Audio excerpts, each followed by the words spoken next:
First of all, let me say that this is maybe the very first trial of a multilingual webinar in a wine sector. And I present Gianni Trioli and Panagiotis Arapitsas from Foundation MAC in Trento, which will be the speaker.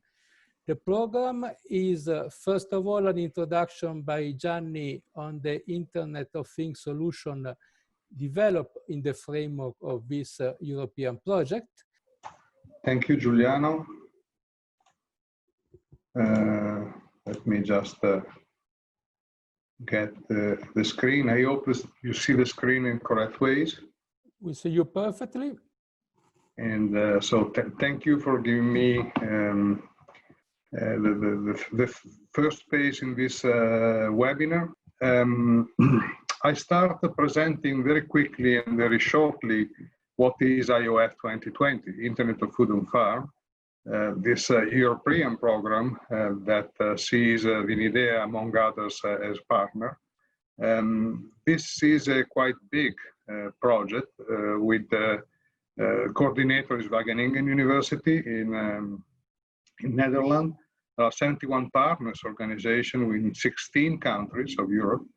Is a 4-year project which is going to end at the end of this year, so 2020, and is one of the biggest projects of the Horizon program with 35 million budget. The goal of this project is to apply Internet of Things technology into agriculture. And this is done in 35, let's call the use cases. Each of one has different field trial, meaning all the spots that you see in the map are the places where there is something, some demonstration, let's say, or some application going on using some of these technologies. The whole agriculture sector is involved in this. Of course, dairy meat, to see arable vegetables and fruit, which is the trial in which we are. The fruit trial has 6 different use cases. One is on table grape, one is on the other one is olive oil and other situation, but the 2 that are now concerned in this presentation are what is called big wine optimization and beverage integrity tracking. Big wine optimization is a use case coordinated by ST Microelectronic, and that sees quite a big number of partners involved. Vinidea, but also Ertus, which we may know is a service, is providing software, let's say, for managing winery and vineyard. You are probably familiar with the Denis du Bourdieu domain, which is the group of wineries of family du Bourdieu in Bordeaux, as well as the university. And also ISVEA, Tuscan Laboratory, which is into the group developing these different IoT solution. On the other side, the beverage integrity tracking use case has as coordinator Wenda, is a company, Italian-based company in Bologna, specialized in data management and data service. And then we have Italian Association of Viticulture and Vinology. Highclere Consulting is a Romanian company, and Vinidea in Portugal, which is our, let's say, sister company in Portugal. There are two technologies, or let's say 2 solutions that I'd like to briefly present you today, which are not all the solutions which are developed in these 2 use cases I show you. One is a remote wine analysis, which is I presented just after this introduction, and is concerning the possibility to make analysis remotely, so in distance. And the other one is wine shipment tracking. I will talk about that after Arapitsas' presentation on effect of temperature on wine, because it is focused on wine shipment, how to track and how to evaluate the effect of shipment or bad condition of wine shipment on the quality of wine. So the remote wine analysis new solution want to respond to a need of a winery which is typical of the certain phases of winemaking. I'm talking about alcoholic fermentation, for example, where in few hours you may have very big variation of alcohol, sugar, sometimes volatile acidity, or malolactic fermentation, where when it starts daily, malic acid or lactic acid can vary, or yeast assimilable nitrogen that again during alcoholic fermentation can be depleted completely and give problems of quality problems, or phenols during maceration. So during these very critical phases, it would be very useful to have a daily assessment of each container, which is not so easy. Right now, what happens is that the wineries, they typically they take samples of wine, they send it to an external laboratory, and in even 24 hours, because some of these laboratories are very efficient, they can have back the data and make use of it. This is something that works, has a certain cost, but is not the real limiting factor. The real limiting factor is time. During these phases, there is no one in the winery personnel has extra time and to take a sample, to bring it to the lab, and also when the data are received, to process them and to share them with other people in the winery.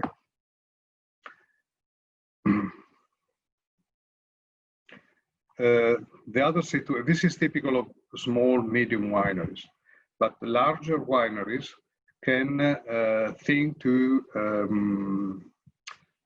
establish an internal laboratory, and there are in the last decades some very good analytical technologies have been developed, like the FTIR, and which allows the simultaneous analysis of different parameters with the non-destructive way of analyzing the wine. This is, of course, a much better solution because it allows to make much more analysis. But again, there are some constraints. One is, of course, the money, the investment, which is needed to equip a lab.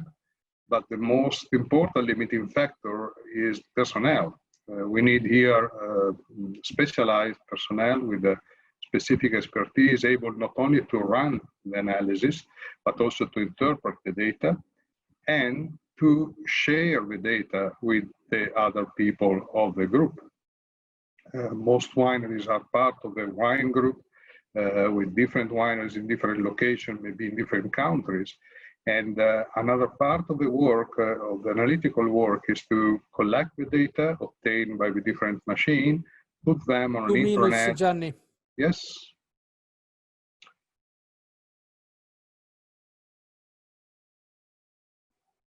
Please go on, but. Okay. You have 2 minutes to finish this first part. Ah, okay, sorry. I didn't understand. I thought it was there was a problem. I was saying that there is this need of sharing the data with the rest of the people of a technical group. So the solution we are trying to develop, we have developed, sees always the wine grower taking the sample and making a reading on a FTIR equipment, but the absorption, the spectra that are obtained with the absorption reading are not directly processed by the machine itself, but they are sent through a modem, of course, to the cloud. And in the cloud, these spectra are elaborated on calibration curves which are done by Svea, and the wine grower can in real time get the parameters he's looking for on cloud, on web. So he can read on PC, tablet, or smartphone directly in, let's say, a few seconds from when he send the input of the spectra. Importantly, at the same time, the same data can be read and are available for colleague of the winemaker or wine grower and consultant. So there is no more need of processing the data to share them with other people of the group. Sorry. These are the parameters that are presently already have a calibration curve ready. So alcohol, sugar, both at high and low level, the couple malic and lactic acid, volatile acidity, and alpha-minimum nitrogen. And the machine that has been used for this development is a TDI FPIR equipment. TDI is a Spanish company based in Barcelona. And already this kind of machine set up for the remote system are also already available. The interesting things of this process is that the calibration curve which is used in the cloud is first of all done with a high number of samples. So this table shows you the starting situation. So one year ago has very good correlation correlation factor, as you can see here. But even more interesting is that this is continuously improved. So Svea is almost every day putting new data on this calibration curve, making the same for the same wine analysis with the official or classical, let's say, method of analysis, and with this new system, and feeding the calibration curve. And also Svea is building a network of labs, and not only in Italy, but even in other countries of the world, in order to feed the calibration curves with samples and data coming from very different wine regions, grape varieties, and very different type of wine, with the goal of having calibration curve more and more precise and able to give a good result on wines of different typologies. This is, so very briefly, what is this technology. The present situation is that both laboratories willing to join the Svea lab network and wineries who want to implement already remote wine analysis can have access to this technology. Of course, through the two partners I mentioned you, so TDI for what concerns the equipment and Svea for what concerns the remote analysis service. If you want more information and that we will not be able to answer maybe during this question and answer system, please do not hesitate to contact me at this email you see below, and we will be happy to contact you as much as soon as possible. There is a first question, the Jaime, that asks us what we think about a specific laboratory tool. I think we will answer privately, because we are not comparing different instruments publicly here. And I can, okay, we reached the 2/3 of the voters, so I'll end the poll. And another question is by Eduardo. How many wineries are using this system? Is representative the database that you have nowadays? Yeah, Gianni? Yeah. Thank you, Eduardo, for the question, because I probably did not explain enough that this system are right now at the beginning of the market, let's say, phase, marketing phase, meaning that till now, no one, they are ready to be on the market, but till now, no one has already bought the service. Right? So we are just at the beginning of this commercial phase. Although the data that I've shown are coming from very many different situations. So they are not coming from a single winery, but from a lab panel of wines. Isvea is a laboratory which is placed in Tuscany in Italy, but is processing an incredible number of samples from all around Italy and outside. So the data you have seen, the hundreds of samples that you have seen are already representative of a very large situation in Tuscany, in Italy, at least. And also during the development phase, the instruments have been placed for tests into different wineries.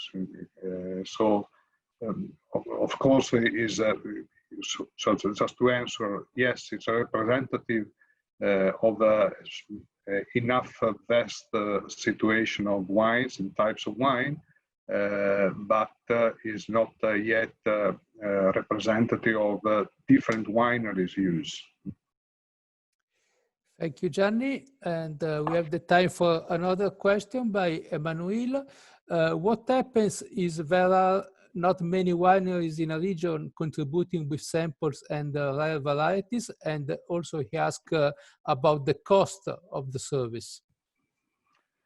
Okay, the cost of the service is something that I cannot really answer on, because it's something that both TDI and Isvea will be able to provide you all information. So please send a message. I will put in contact with you, and they will be able to answer.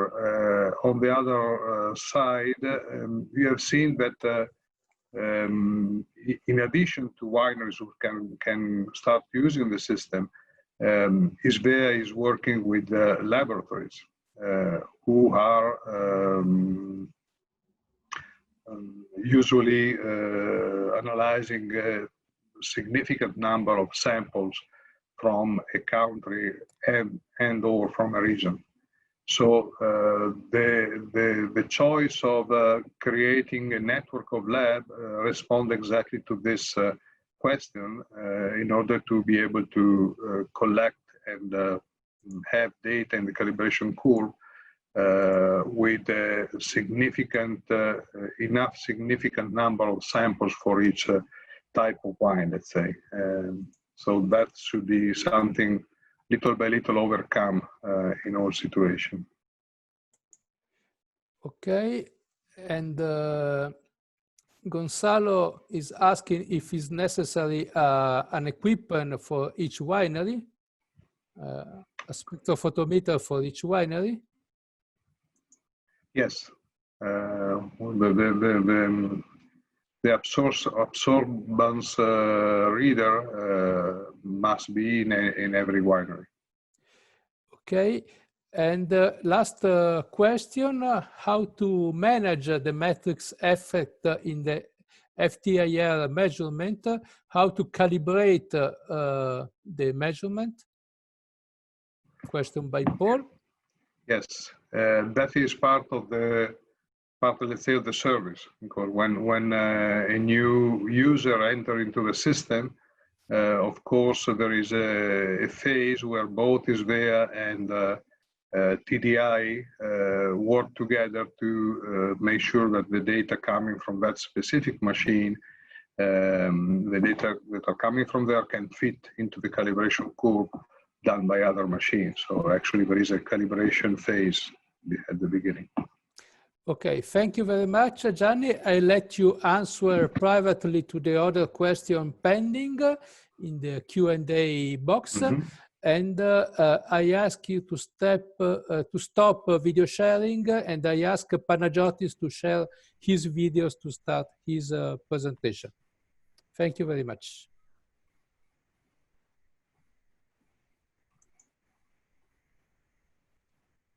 Okay, good morning to everyone. Can you all see the full screen of my presentation? Yes, we see everything perfectly. Perfect. Okay.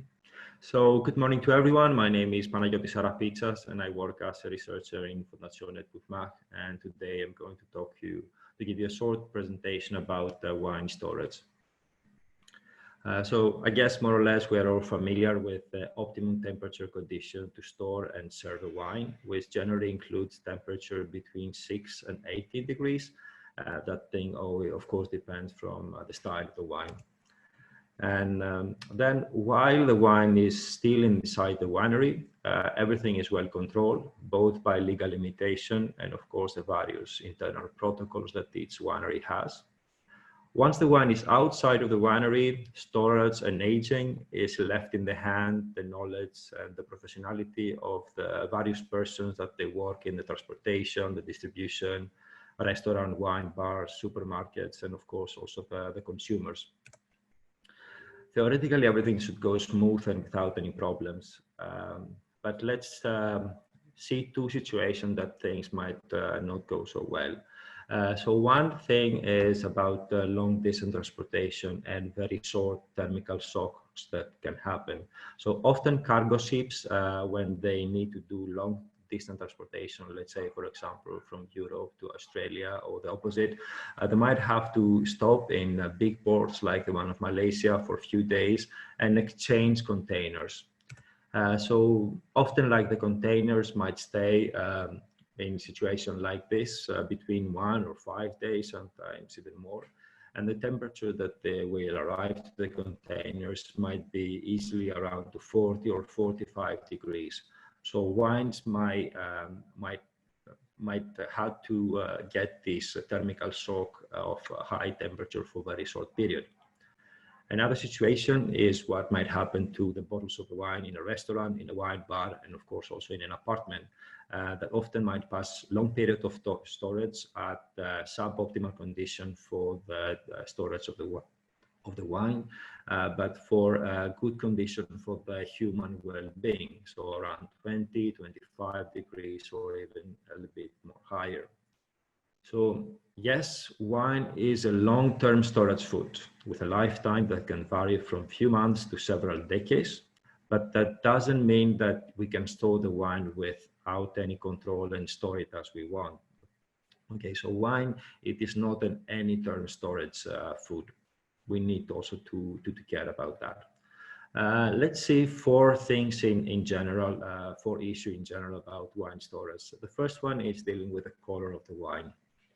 So here we see an experiment that we did a few years ago, and we have the same red wine that we stored under cellar condition, optimal condition, and under domestic condition, not very high temperature. So the temperature might during the summer arrive to 25 or maybe to 26 degrees for a few days. And you can see here how the color of the wine was changing. So it was always maintained red during the 24 months of the storage at optimal condition. And on the other hand, we can see here how the wine was, the color of the wine was shifting during these 24 months of storage from red to orange. So we can see the dramatical change that happens in the color of the wine. This slide here, so more or less try to give the same methods, but with a more scientific way. So we use the CLab color space. That is an application, a technique that is also being used from people that are working in photography and also in graphical arts to define the color of any matter. And we use that also for the wine. So in this space, in this zone of the graph, usually are placed red wines. And you can see what happened here to the wines that we also saw here. So initially the color was more red, and then you can see how the color of the wine was shifting at the squares for the wines that they were stored under cellar condition. And opposite, you can see how fast it was shifting to more orange hues, the wines that it was stored under this domestic condition. This dramatical change that you see here from 0 to 6 months and from 12 months to 18 months was the period that was also include a summer time. Let's see something similar to this short thermical shock, what can happen.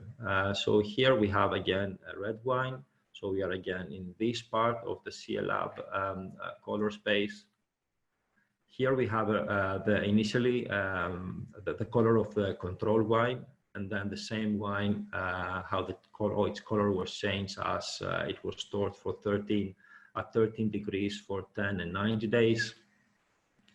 At 35 degrees for 5, 10, and 50 days, we can see that it was slowly going to more orange hues, and how the color was changing of the wine at 45 degrees for 1, 5, and 10 days. So again, here we can see this dramatical change of the color of the wine, also for this very short period. So we was moving from red to orange.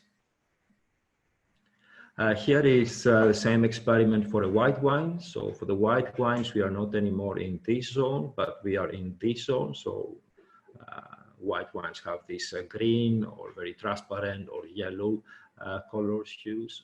So by applying the same type of experimental design, we can see here the color of where was the color of the wine at the control, like, and then here at 13 degrees after 10 and 90 days, 35 degrees for 5, 10, and 15 days, and 45 degrees, how it was changing after 1, 5, and 10 days. So again, by increasing the temperature, what happened was that the color of the wine was shifting much faster towards more yellow and brown colors. Here, I would like to open a small parenthesis and said that there is the possibility to go to the opposite direction. So from to lose the yellow part of the wine. And that will happen in the case that we have young white wines that are stored in flint glass, in transparent bottles. After like just a few days, they will lose some part of their yellow components of the yellow color. We have to be very careful here because these two reactions, they have different mechanisms. They are not reversible reactions, so we shouldn't compare them together. So are two different things that they might happen to the wine. Let's pass to the second issue, what might happen like to some polyphenols of the wine. I think so most of you know flavanols, that's condensed tannins, the polyphenols that are responsible for the wine body and the color stability. And in this experiment that I explained you earlier also, we found out that flavanols, tannins, might react with sulfur dioxide that we add inside the wine to protect it. And they produce these sulfonated flavanols. And as you can see here, for the wines that they were stored under domestic condition, their concentration was increasing during that time, much faster in respect to the wines that they were stored under cellar condition. So we are talking here about a molecule that is a good marker for wines that they're not stored under correct condition, optimal condition for this long distance experiment. But then again, if we go to an experiment that in the experimental design, they have been used 8 red wines and 5 white wines that we have stored them for at 13 degrees for 10 and 90 days, at 35 degrees for 5, 10, and 50 days, at 45 degrees at 1, 5, and 10 days. And you can see here that at 45 degrees, also the concentration of these two sulfonated tannins was increasing very fast in respect to the lower temperature. Of course, we can also see like in some wines that after 10 days at 45 degrees, we have concentration 6 times higher respect to the control condition. But different wines might react with a different way. So We know that some wines are more resistant to heat respect to others. So of course, also the chemical changes for the ones that are more resistant, they happen much slower. And here this slide is trying to give also some numbers based on that. So here we can see the increase in terms of % per day of epicatechin sulfonate at 13 degrees for the 8 red wines that we test. So you can see that at 30 degrees, the increase per day was very small, and the variability also was very small. But if we go to see what happened at 45 degrees, we can see that we had much bigger variability, but also much bigger differences. So there were some situations that every 2 days we double the concentration. We can double the concentration of the sulfonated epicatechin, and in some cases maybe after 5 days. So again, we have like compounds that we can use them as a marker for also thermical shock that they might happen to the wine. Let's move to a different type of polyphenols, but again, very important.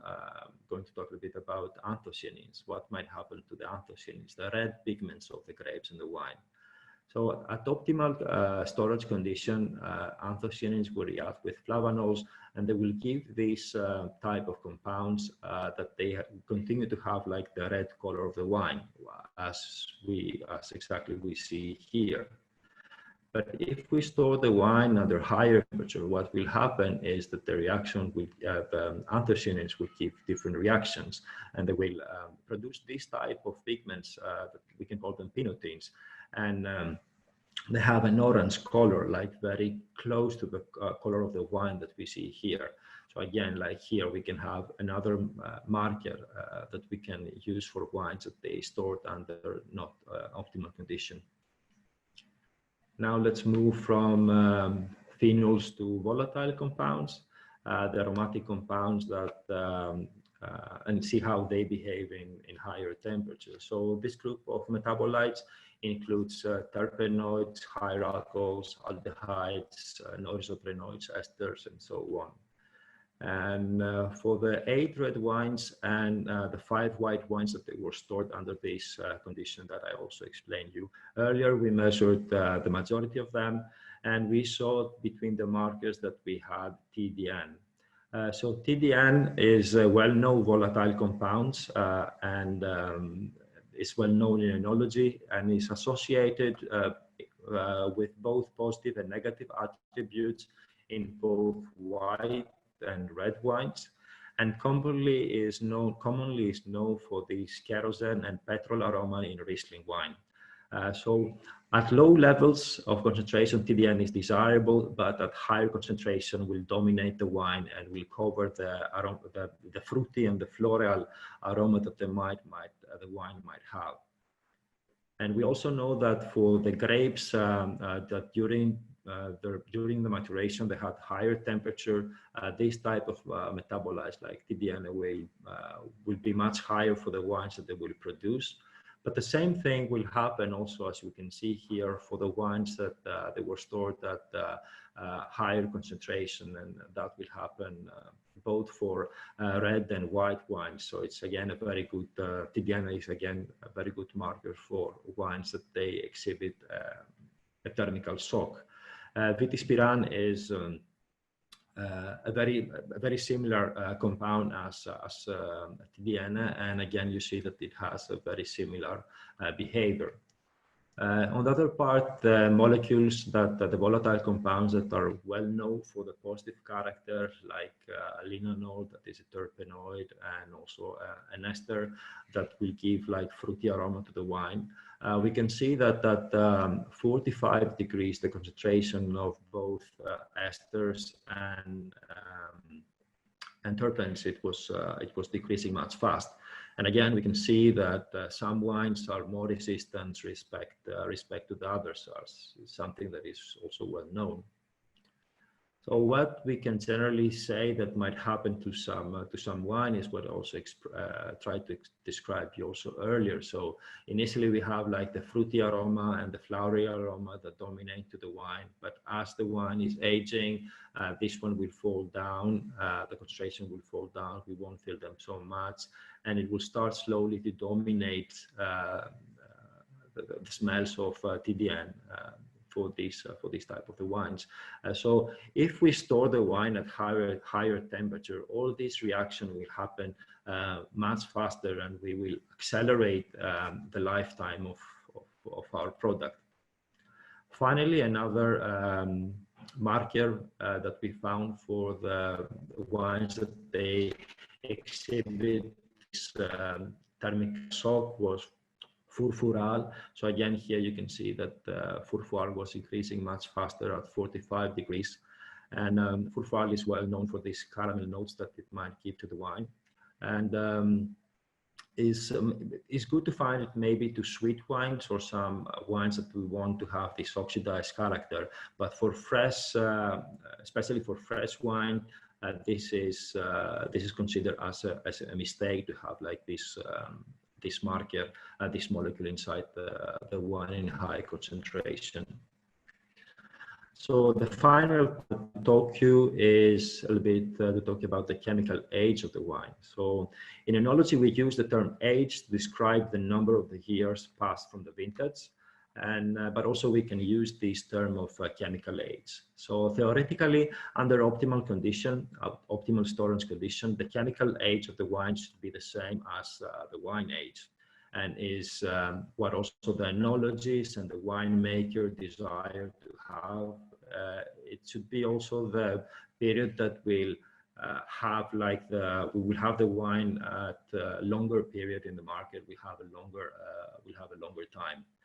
If we try to accelerate the storage, the lifetime of the wine by increasing the temperature, we will see that probably as the age is passing, the wine age is passing, the wine at higher temperature will have a higher chemical age. So maybe probably like after 7 years, the wine will have the age of an 11-year-old wine. Or if we increase even more the temperature, after 3 years, we will have the chemical age again of an 11-year-old wine. We have to be very careful with that, because yes, we accelerate somehow the condition of the wine and how the wine is changing and the aging of the wine, but the metabolomic changes are not following the same trajectory, are not following the trajectory that the winemaker desired in order to have the best product of its wine. But the reaction that happens, they go to a different direction, to a different trajectory. So the wine evolved with a different way, much faster, but also with a different way. And with that, I would like to, with this last message, I would like to finish my presentation. Thank you for your kind attention. And of course, I would like to thank all the people that they participate in the various small projects that I present you today. And in case if you have any question later on, that is my email address that you can also write me. Thank you very much. Thank you very much, Panagiotis. Very interesting, and you stayed in the assigned time perfectly. There is a first question by Alessandra, which says, hi Panagiotis, which is the interaction between temperature and dissolved oxygen in the bottle on the development of the molecules you found related to temperature? Are there formation and oxidative process? Yeah, I understand the question. So in the experiment that I taught you, we didn't measure the oxygen. Or at least I didn't measure the oxygen. So I cannot answer for specific the specific answers for the specific question. But of course, like yes, in higher temperature, theoretically, oxygen should be consumed faster, and that will of course influence the quality of the wine. But I don't have the numbers for this specific experiment. Okay, thank you very much. I have a personal question about chemical age. Often, as you told us you have a wine which is 5 years old from the vintage, but it seems older, so because of oxidation. But sometimes you have the opposite. You find a 10 years old wine which seems younger than this. Do you have studied also this effect by beta-molobic? So we know generally that for our experience that if you store the wine at very low temperature, chemical changes, the majority of the metabolomic changes are moving much slower. So the wine might appear younger also at higher ages. But it probably is not like the best way to store the wine, because some changes might happen, and maybe like the tannins will not get to the maturity, but after a while you might have to start to have some oxidation. So we need to be very attention also with that, like to store the wines at very low temperature and don't let it to develop. Also, that might cause some problems in the future. Okay, thank you very much. Another question by Daniele. Can we say that a white wine on a bad shelf condition is going to be maderized or oxidized? Okay, we cannot say that. Okay, like generally, from what we also saw was that we had this market that they were increasing. Okay, that they were going like to this oxidation level, but when at least I was smelling the wines, I saw that some of them, they were more resistant in respect to others. So in the end of the day, in the end of the experiment, if you wait too long, yes, that is what will happen. But some wines, due to the ways that they have made, the variety that have been used to produce them, or how the production was made, they might still have some terpenes or other metabolites that it will protect it somehow to show these errors. And some wines that they're made like not with all these good protections in addition to produce the wine, will show this oxidized behavior much faster. So it depends a lot from the wine, even though that in the end of the day, all of them will arrive at an oxidized level. Thank you. Another couple of questions. Oscar ask you if you think there is a different variation of the compounds depending on the kind of corkscrew cap used for each wine. Okay, again, that will influence from other experiments that we run. We know that that will also influence a bit. So how the oxygen, the permeability that the various cork might have. You have corks that they have higher permeability, and some other corks that they don't leave so much oxygen to pass by. Again, here, the enologist should think a lot about that.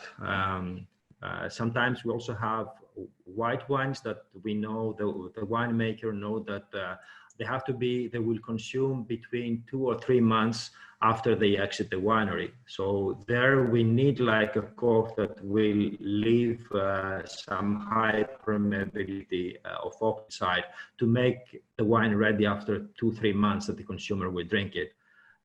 So that's why we also have these different corks, and the choice of the cork is extremely, not the cork, the stopper in general, because we might have like also screw cap.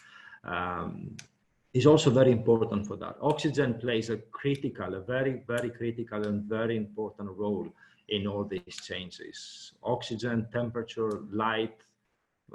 We know that through by many years, and the situation remains still the same. Okay, thank you very much. A question by Alessio. Did you study also the changing in flavonol composition during storage?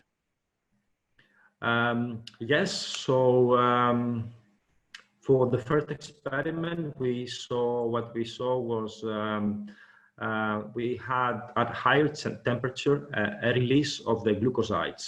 So the glucosidic forms between the flavonoids connected with the sugar, this link was hydrolyzed much faster for at higher temperature. And the same thing also happened for the hydrosis dynamic, like cutaric, caphtoric, fertaric, that are connected with tartaric acid, cinnamic connect with tartaric acid. Also, this link was hydrolyzed much faster in respect to the lower temperature of storage. Okay, and the two last questions, which are very similar. Eduardo asked, what do you think are the best conditions to store wine in a house cellar or in a market cellar? And Emmanuel asked, which is the optimal storage temperature, 13, 15, 17? I suppose that problems start quicker after 20 Celsius degrees. Yes, the majority of this reaction will happen after 20 degrees. But then also it always depends. So we also saw like the initial slide, like very young white wines, sparkling wines, they need lower temperature. So we have to stay also lower than 10 degrees. For young wines that we need somehow to evolve, like premium wines that we need somehow to evolve, it's better like to stay at 16, 17 degrees. The problem with the apartment, it always remained the same. So the experiment that I talked before, like we let the wine inside, the domestic condition was inside the box, so no light was passing the wine, and the wine was in horizontal condition, no smell at all. The temperature didn't go, I think so, never it went below 25 or 27 degrees, because it was a room that next of that, it also had air condition. So some people believe that this, this condition might be good also for the currently or not. So if in an apartment we have the possibility to store the wines in a wine cellar or in these fridges that some people that we can also buy, and we can store the wines below 18 degrees, and then it depends from the style of the wine. We can also go higher.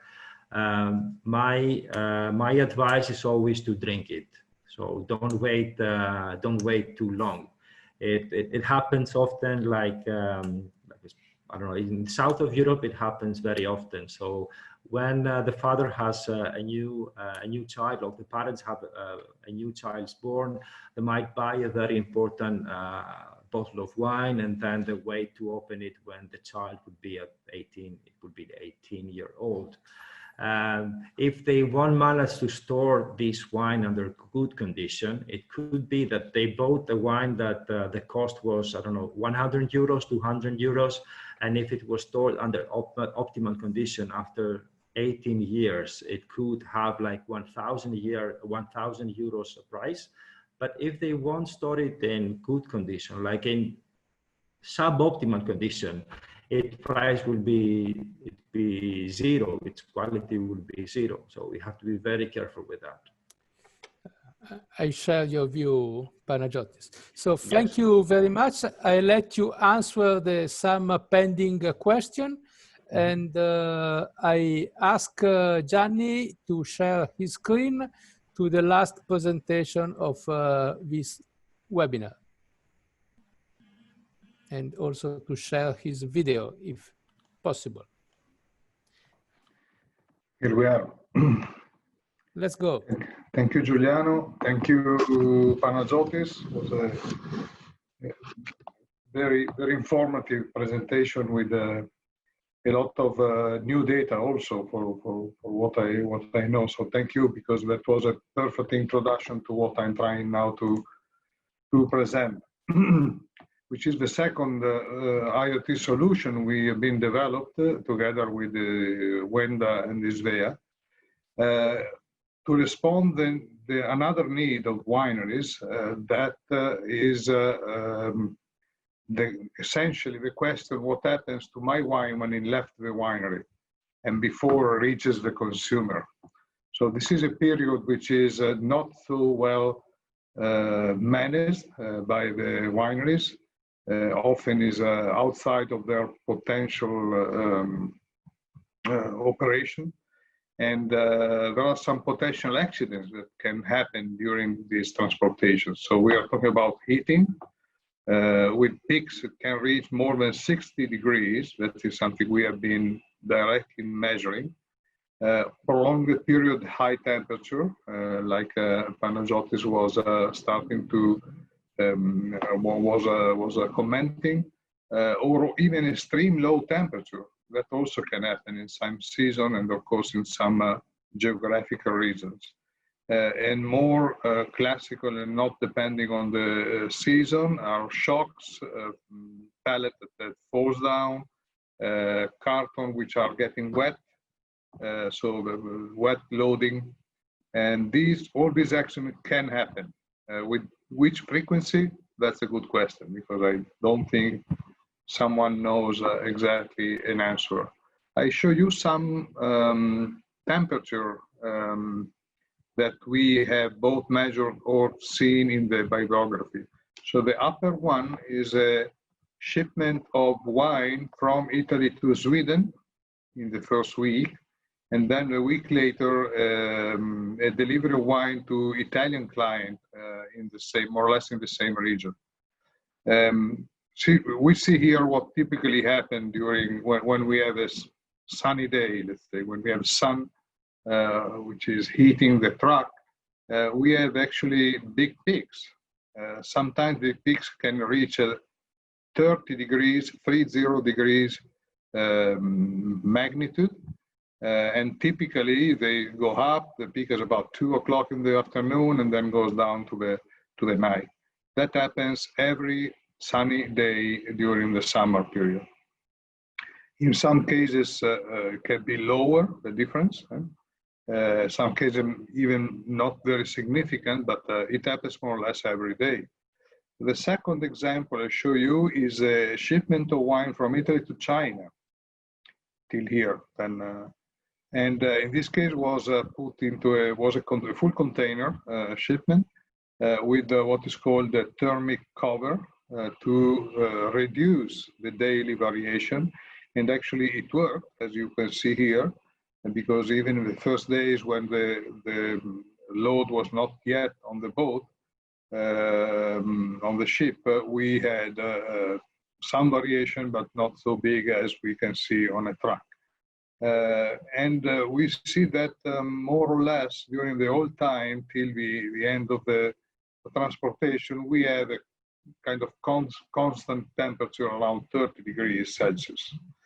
The last graph I show you is not something that we have measured. It's coming from a bibliography, but I wanted to show you that even very low temperature can be reached during transportation. This is a case of a shipment to Michigan, United States, where the load has reached minus 30 degrees temperature. So that's something that can happen. Which are the damages that we can see in this case? Panagiotis was already very well introducing the sensory variation, the sensory variation of the profile, but also we can have instability of some components. Of course, we talk about protein for heating and tartaric acid, tartaric crystals for a low temperature. The cork can get out of the neck of the bottle. We can have leakage. We can have bottle breaking. We can have carton deformation. All damages that can be very, very problematic on the market. So, which are the IoT solutions that we can put in place to help wineries solving at least partially this kind of problems or avoiding this kind of risk? The most simple, basic thing is to record temperature during transportation. This is something which can be done with a lot of different devices which are on the market. Data logger that can record the temperature every hour or every 2 hours. And then you can read them through USB, NFC, or Bluetooth technology. And this is already very useful because it allows you to obtain the picture of what happened in terms of temperature to your wine.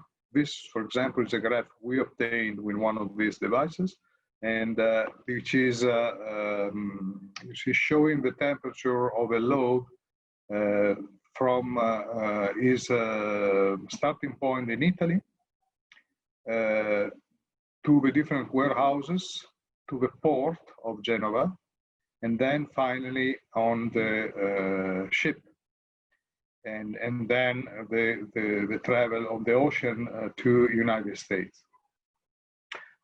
So we see again what we have seen before, the trend of the different peaks during the day, which are quite big, even in this case, and then a period of more or less constant temperature, about 30 degrees, even though in this case the load is going on the opposite direction with respect to the China one, which was shown before. Okay, that's already something that can be easily done by many wineries. We, to this, let's say, basic level, we have added with the project another service, actually, which we think might be interesting, which is the use of these devices for temperature control to establish a direct relationship in between the wine producer and the final retailer, so the wine shop or the restaurant. In practice, how it does work, we put this device into the wine box, and when, of course, this is recording the temperature during all the shipment, and when it arrives to the retailer who is opening the box at the end, the only one who's opening the box, he can get the device. Is a Bluetooth technology, so he can, with his smartphone, just approaching the smartphone, read what is the information which are on the device by connecting directly with a page that has been set up by the producer specific for that wine.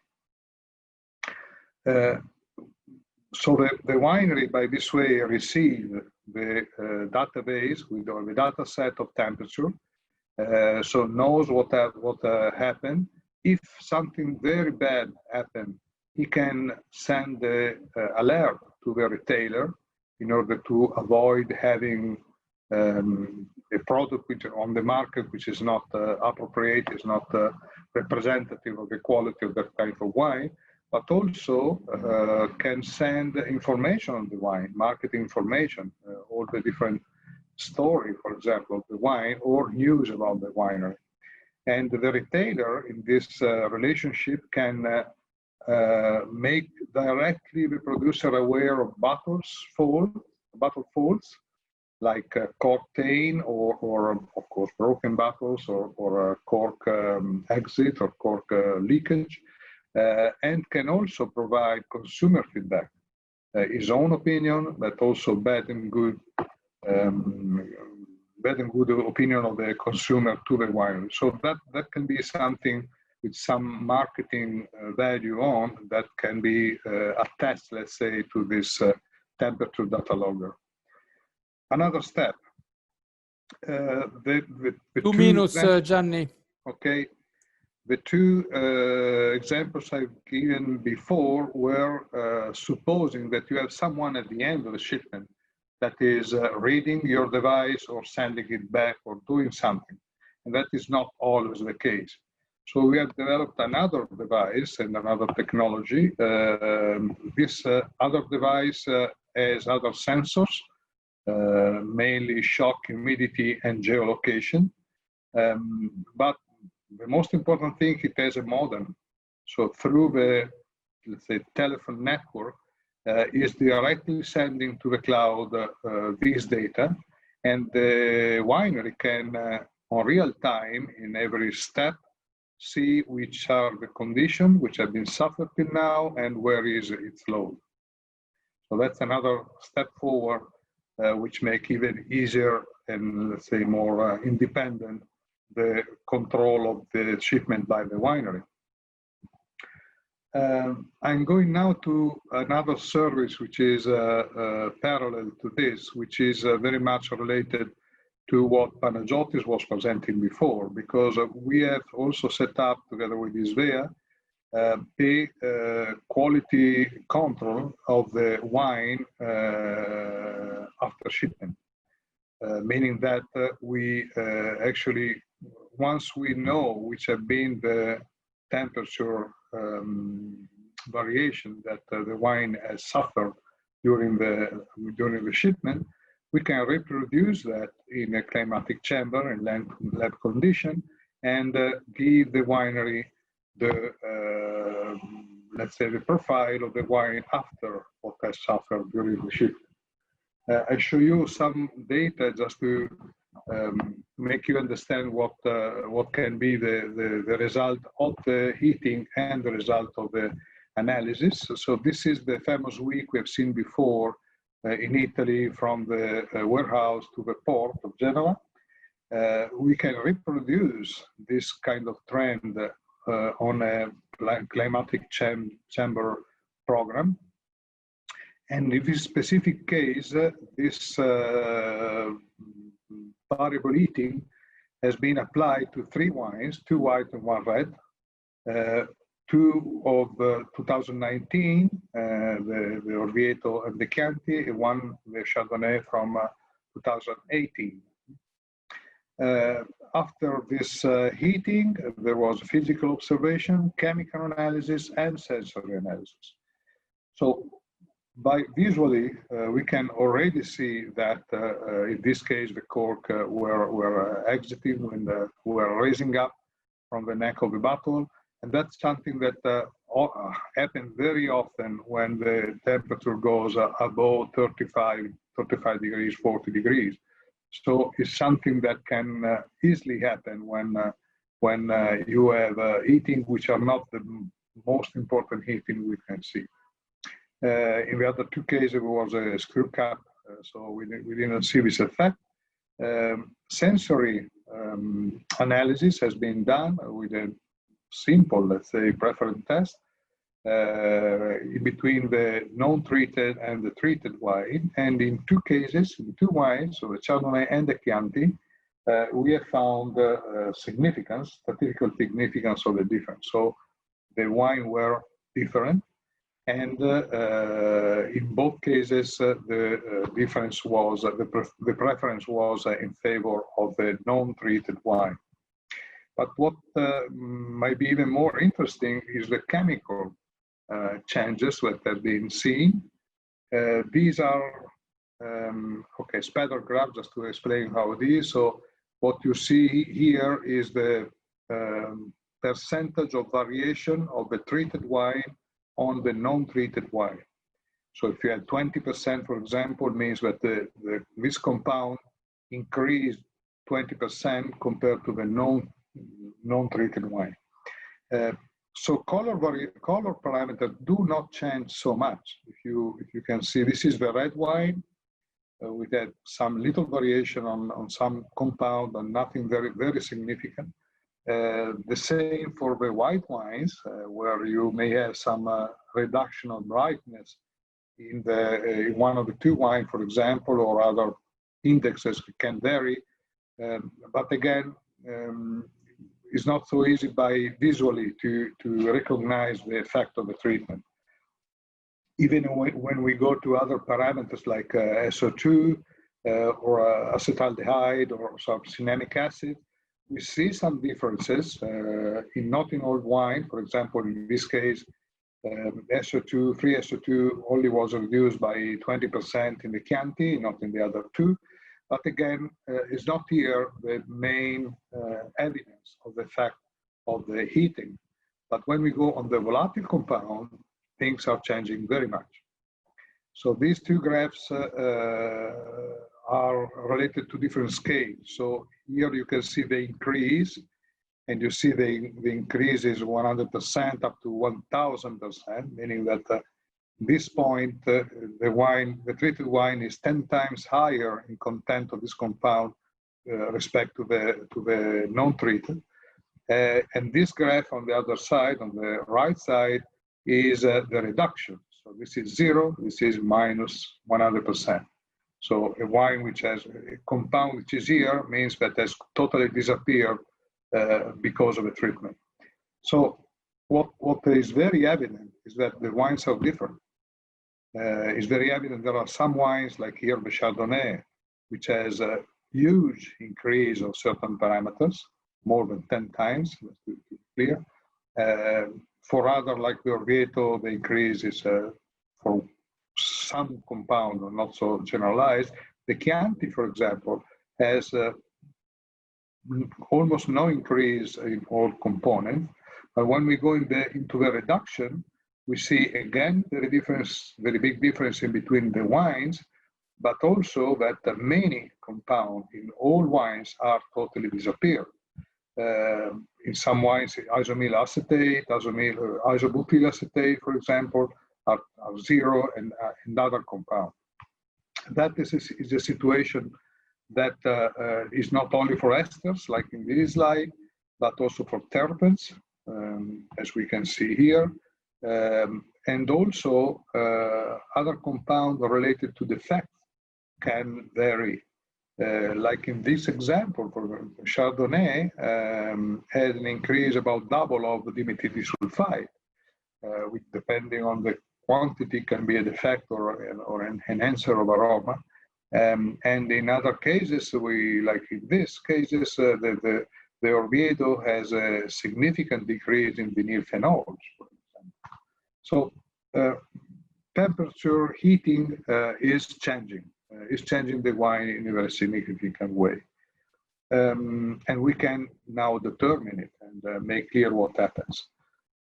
All these services can be, to all these services we can attach blockchain technology, which in practice is a way to make a lot of copies of the data in order to avoid, to make it impossible to change the data later on, so they can have legal value.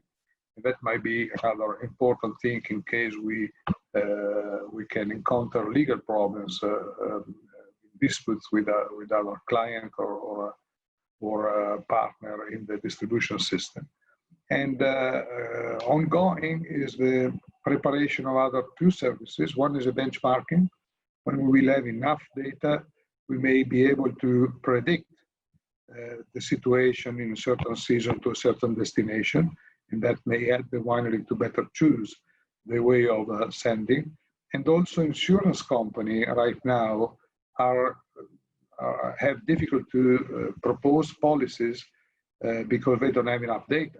And when we will have more data on the risk of a certain damage in certain situation of shipment, that may be another possibility offered to the wineries.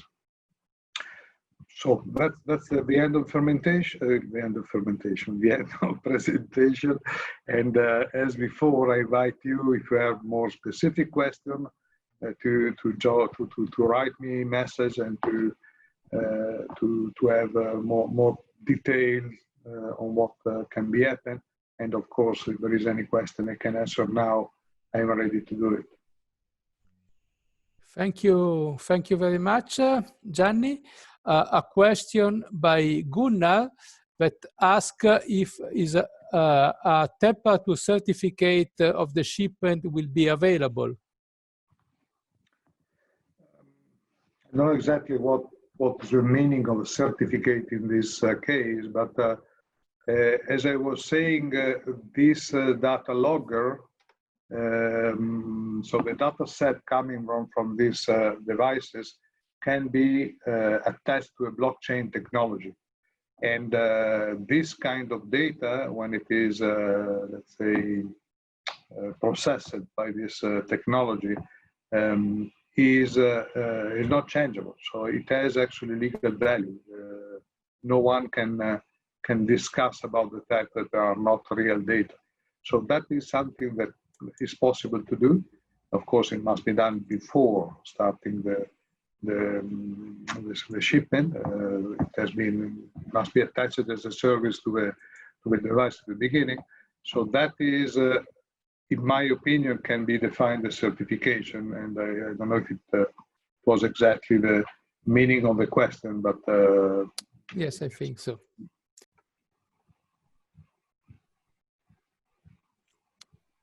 And there is a question by Jaime asking if this method is only valid on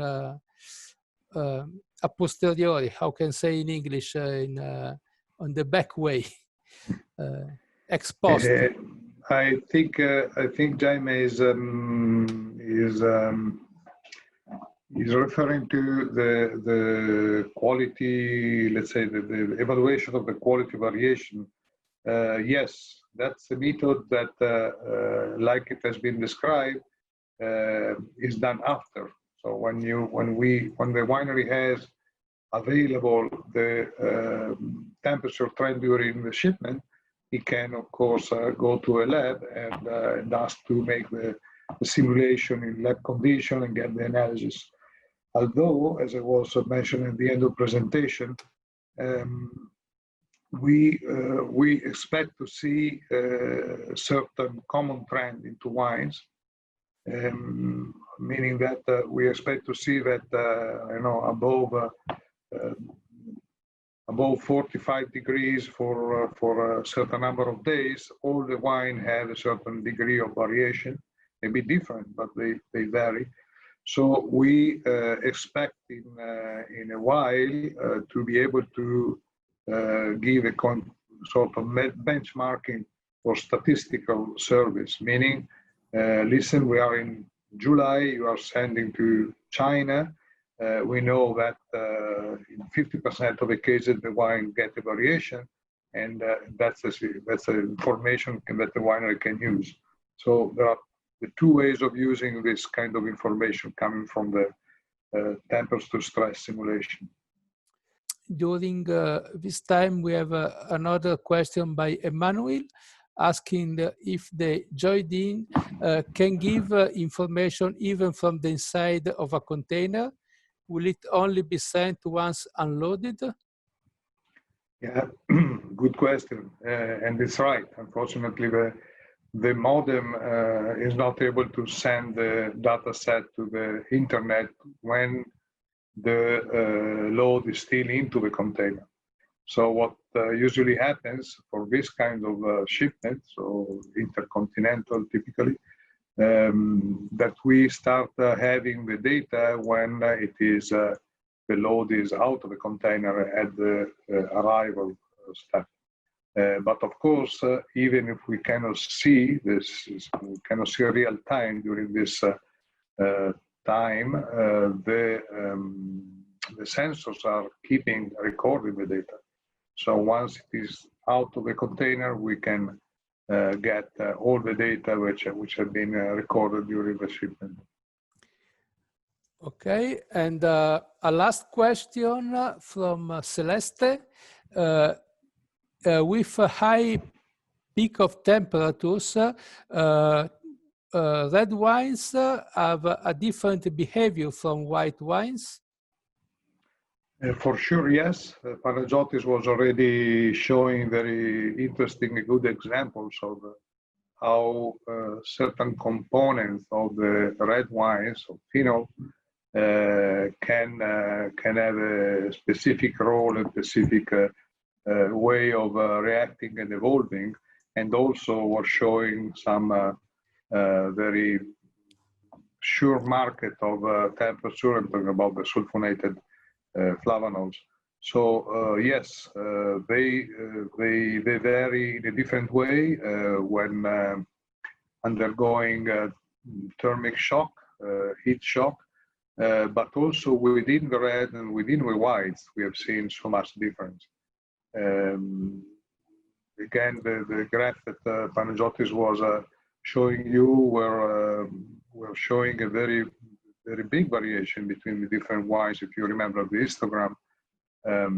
So that's really a big question mark on which are the reactions that start at a certain temperature, how fast they go, and are they negative for a sensory effect? We don't have this answer. What we can now measure is the amplitude of variation due to heating temperature, and of course we can give back the winery the wine after heating, and they will be able to judge themselves if it was an improvement or a defect appearance. Okay, and very last question with a short answer, because the poor translators are really tired. A question by Sigurd asking if IoT can be used as a reliable instrument for the resolution of dispute between commercial parts. Yes, I would say yes. If you have, if you attach, let's say, a blockchain technology, and that can be again legal value. But even without doing that, the fact that the winery eventually has data in his hands, independent data in his hand, and not only what is told by the distributor or the importer, that might be already a big advantage in the commercial relationship without going to the dispute. So there is a legal side of this work, but there is also, probably more important, something that can help very much the relationship in between the different parts, balancing, let's say, the power of the different parts, the producer and the distributors in this playground.